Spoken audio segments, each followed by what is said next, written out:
Well, this is a test. I have the light to this side of me. It's coming in the door. I have the doors closed. There's light coming in the window right there. There's light coming in the window over there. Right? I'm probably going to have to block that light out over there. Right? So that I could get an even, light flow, because I have a light meter, so I really can't tell. Right? So, anyways, this is just a test, a setup video, right, to show you guys, a couple of tricks.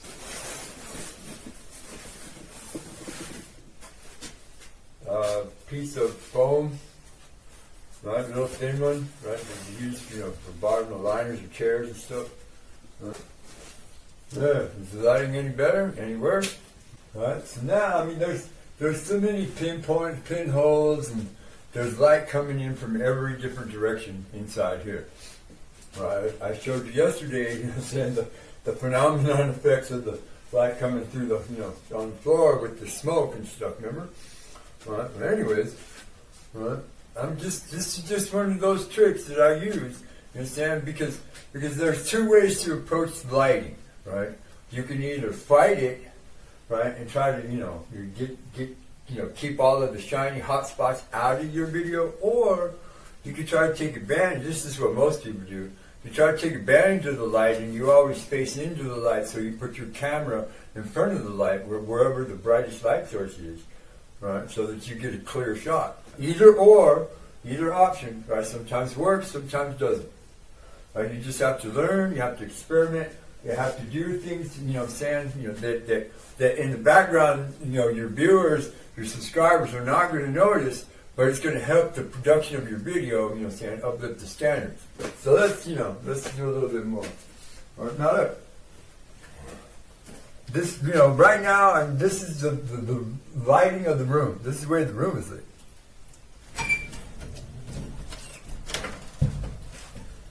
Difference in the lighting change. Simply because, this is why, because it's still early in the morning, it's still lighting like around 9:30. The sun still hasn't topped the crest of the front of the shop right here. So when I open the two doors, the sun is pounding right straight down on the ground right there. And all that light is reflecting back upwards, and then back downwards, and then back this way, right? You see? Can you tell? What changed the difference? The wind moved the door closed. But you see the amount of lighting change that I go through, right, when I try to make a video in the shop. Coupled with that, right, I've got this phone. It's the Rebel 4 Plus, right, made by Alcatel. Yeah, it's a cheap ass phone, but you know what? Alcatel makes a killer ass phone. Right? This one is the 4 Plus. The 4, the one I had previously, it didn't have the wide angle camera lens. This one, the 4 Plus, has the two cameras, the wide angle and the up close. Right? And unfortunately, right, when I'm making a video, right, it only shoots it from the wide angle perspective. You can't get really close up shots with this phone. Unless you make, doing photographs or something. But video, you can't. Right? I do have the option of selecting which size I want to make the video, 1:1, 3:2, 2:3, 16 by 9, 9 by 16, no frame. You know, I do have all of those choices, and I normally record in 16 by 9 anyway, because that's what YouTube's player plays, right? Mm-hmm. But this phone doesn't allow me, I got a lighting adjustment on the screen, but the darker I go, the worse it gets, right? And in situations where it's dark and I'm trying to brighten it up, all I get is pixelated. Right? See, so I'm stuck with like 1 or 2 settings on the phone, on the camera, stock camera app. Yeah, I'm sure I could probably find better ones, but I'm still stuck with the wide angle lens, right? You know what I'm saying? So I try, instead of fighting the light, I'm not, you would think that I'm fighting it right here. I'm not. I'm trying to take advantage of it by diffusing it. Right? Because remember, I got a lot of light bleeding in from the top up here, right down on me. So right there along that seam, it's all light pockets, right? See, like up here, this is a big lighting hole right here, and it's pointing straight down towards the camera. Right? So, you understand? But what, you just saw my solutions to some of these problems, right?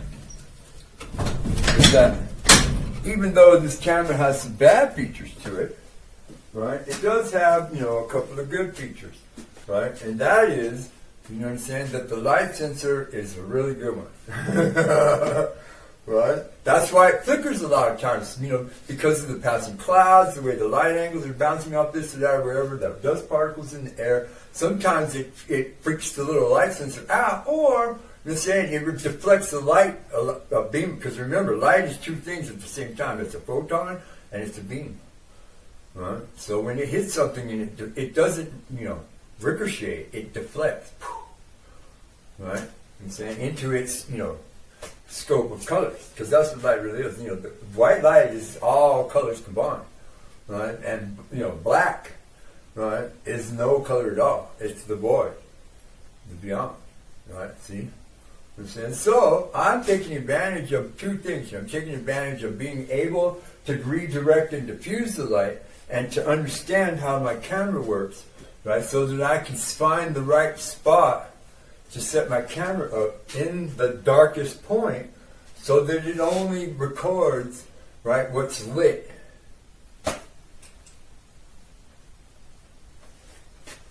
Now, I hope that makes sense, because that's how I do it. Okay? With the addition of another little piece of, you know, light defense. This is the test. This is a test for audio and for lighting, right? So far, I have blocked out that window back there that's outside the screen. I've diffused the light that's coming in from that window over there that's also outside of the shot, right?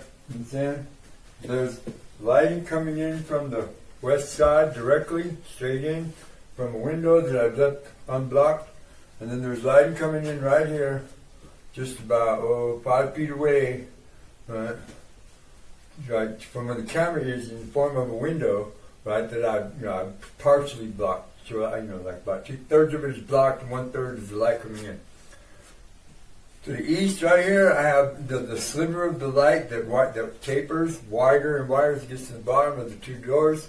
Right, I've covered up the top seam where there was a gap of about 3 inches where light was bleeding directly in this way and making my forehead shine, showing my poor bald spot.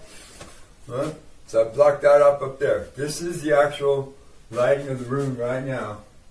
Right, with light bleeding in from up there and all the little pinholes. Right? You notice the difference. Right? Now, I haven't messed with the lighting adjusting on the camera. Right, I've left it where the default setting is for right now, right? And you can see how lighting changes the whole complexion of a video.